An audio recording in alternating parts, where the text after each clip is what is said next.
Good day and welcome to Startup Leaders Show, where we learn lessons from leading startup founders and executives. I'm your host, Lisa Dreher. I'm excited to introduce our guest today, Avi Shabtai. He is the CEO of Ramon Space. Welcome to the show, Avi. Hi, Lisa. Good morning. Thank you so much for making time to be here today. Maybe we can start by having you just give us a little bit of background on yourself and Ramon Space. Great. So I'm actually in Ramon Space. I joined about a year and a half ago. So I joined both Ramon Space and the space industry. So the industry is new for me. I guess in the last 20 years, I was involved in all sorts of deep tech technology development and business development, as in different roles, mainly in early stage companies such as Ramon Space. At Ramon Space, we're building what we call the next generation of computing infrastructure for space, with a target basically to enable more and more software and networks that serve Earth and beyond from space. We're developing both the software and hardware of those type of technologies and products. That's great. So from what I understand, compute technology really lags what we have on Earth when you're in space. So how is your role from Ramon Space Mhm. perspective of bringing more up-to-date technologies Yeah. into the space age? All right. So the way we look at it is actually, and I think you touched the point, is the difference between Earth and space. And our goal is we call it to enable Earth-like computing in space. So actually to enable the space economy and space industry to have that type of infrastructure that you have on Earth, so you can actually grow and build application and services in space as is being done on Earth. So it won't be any more limitation.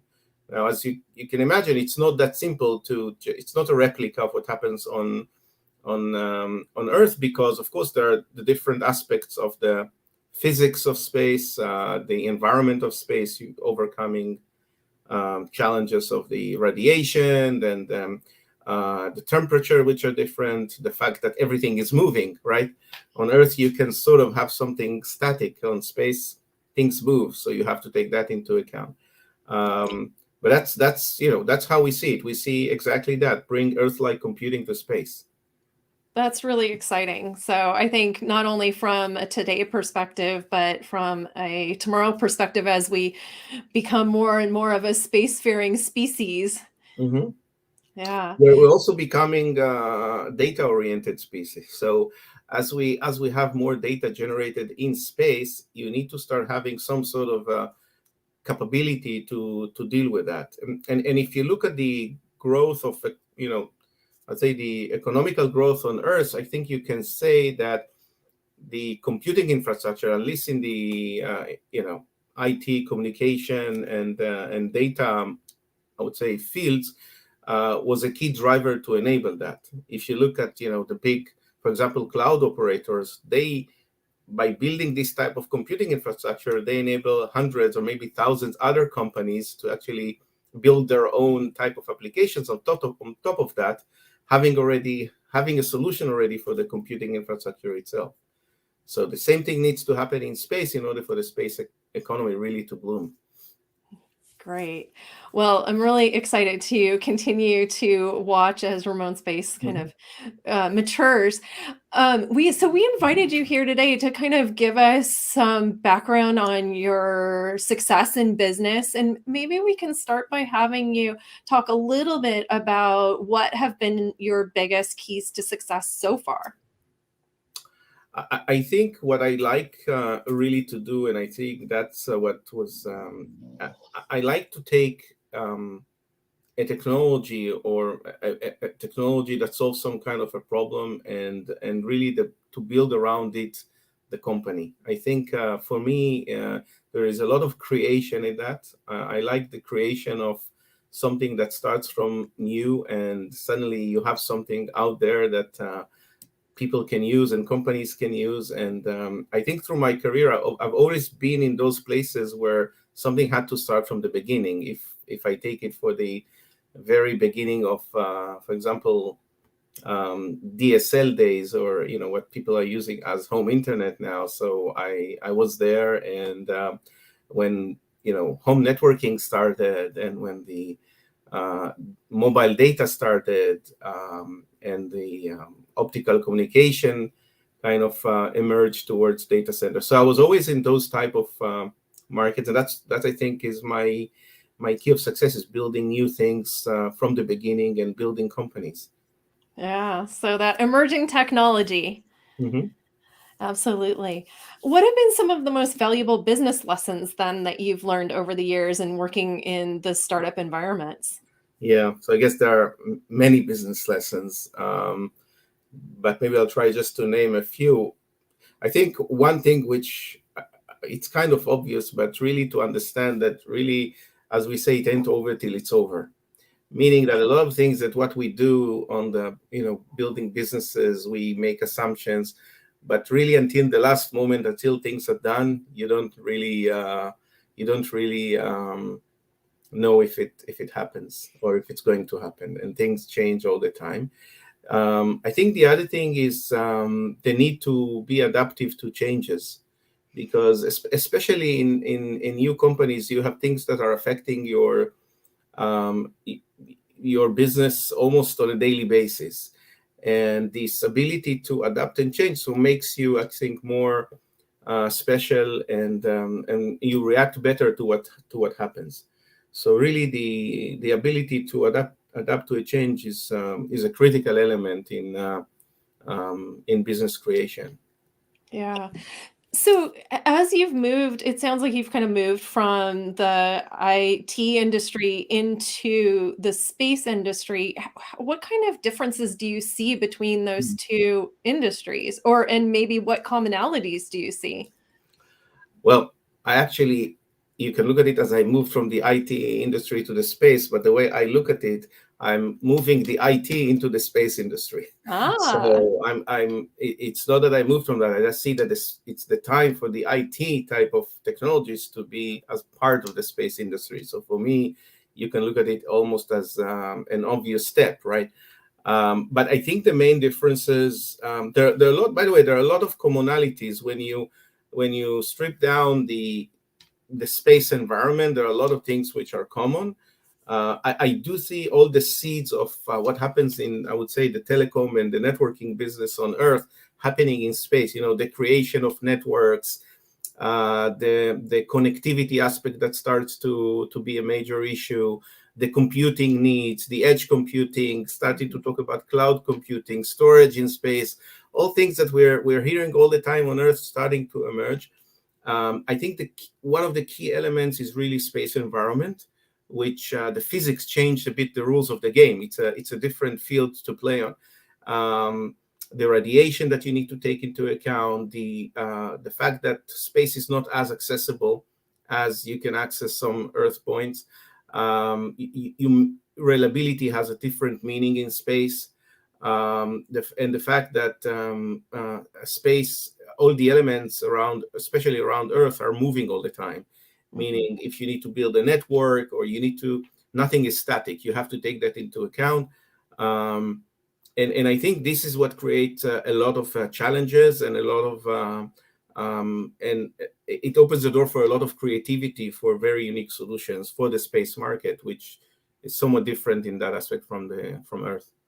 Sure, sure. So thinking back, knowing what you know now, is there a piece of advice that you would have given yourself when you first started out? um, I think that um, I think it's what I learned early on is that, and I think I mentioned that before, is really adapt fast. Mm. I think adapt fast to changes, or even faster than always what you think.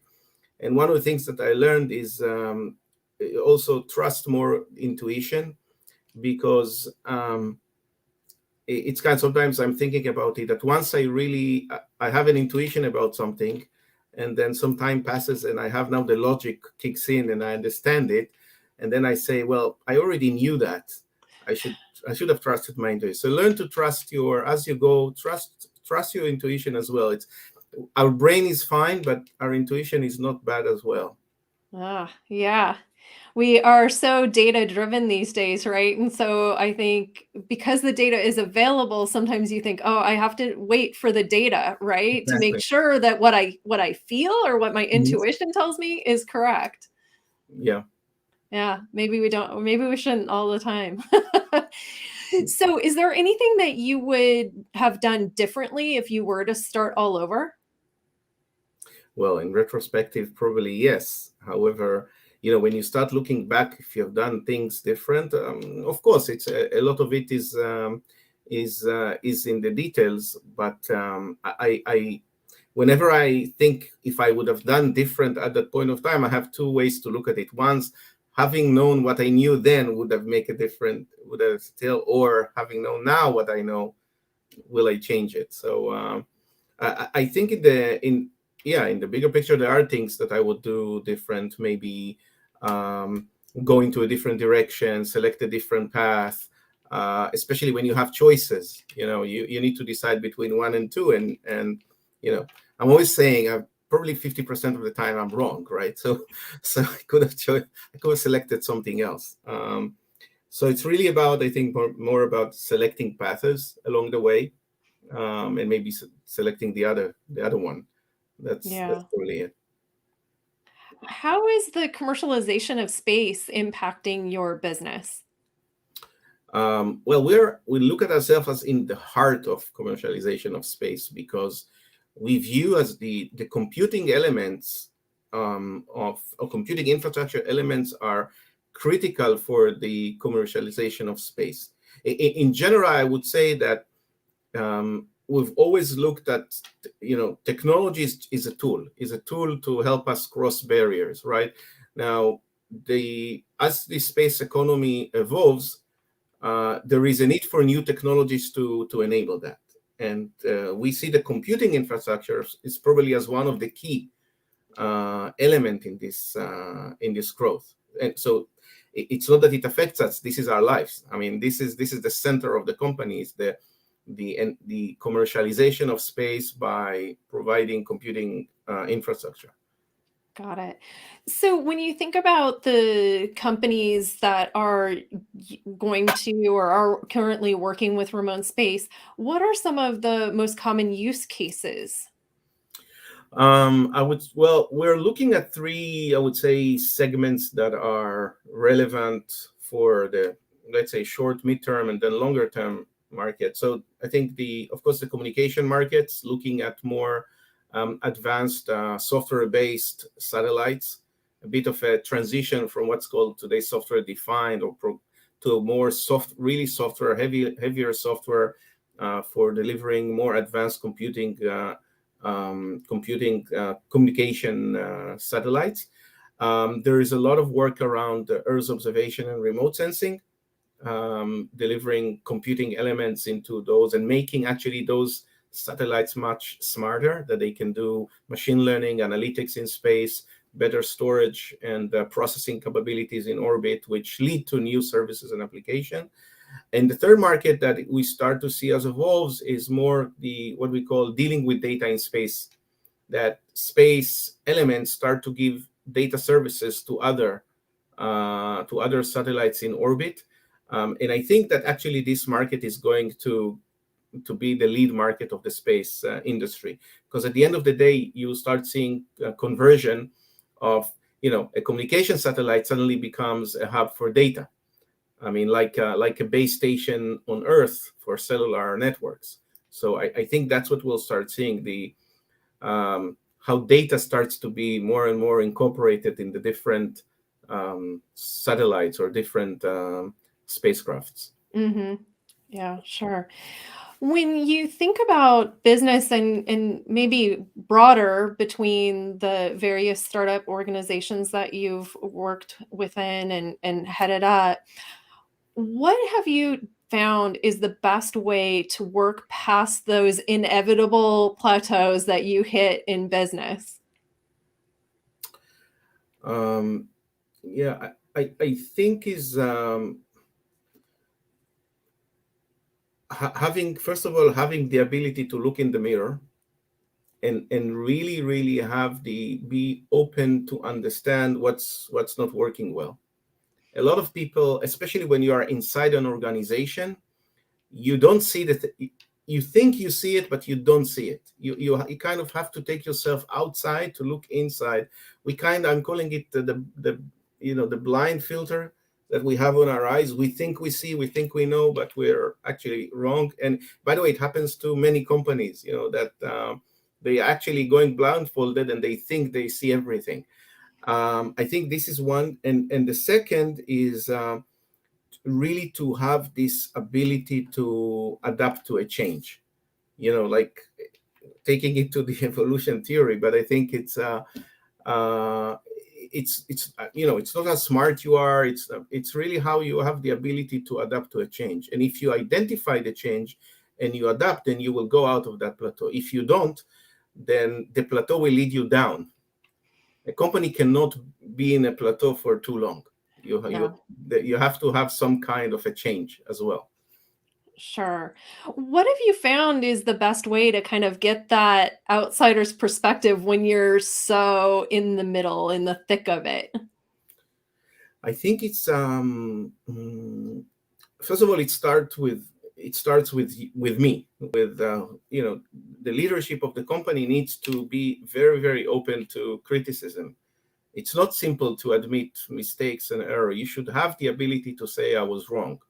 So and you need to start listening to all the employees, because sometimes they know things that you think you know, but they actually know better than you what's going on. It's to talk to many of the people that actually work in the company, and many of the people that work with the company. And you sometimes people are surprised what they hear from the outside, Yeah. for good, for good or bad. You can also sometimes hear something great about the company that you didn't even think about it. But you can get also a lot of your weak spots and what do you need to do. Talk to people. Don't sit around. Don't just sit and think what you need to do. That doesn't help. Yeah. Yeah. That's good advice. So I want to end our interview with one more question. And this is, what is your one prediction for the future of perhaps space computing should be our focus? I do imagine that in general, in the next not so long times ahead of us, space is going to be a much bigger part of our lives. I think that we will travel in space.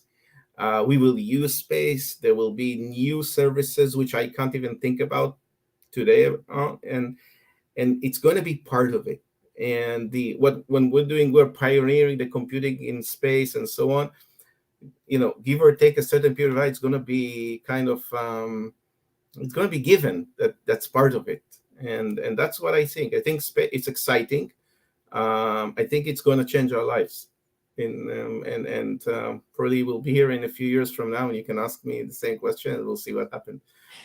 Absolutely. Maybe sooner than that even. So Yeah. thank you so much for making time to be here today. And hopefully we will catch up again soon and chat about where things are headed. Okay. Thank you, Lisa. It was a Take pleasure care. to join you. Bye bye.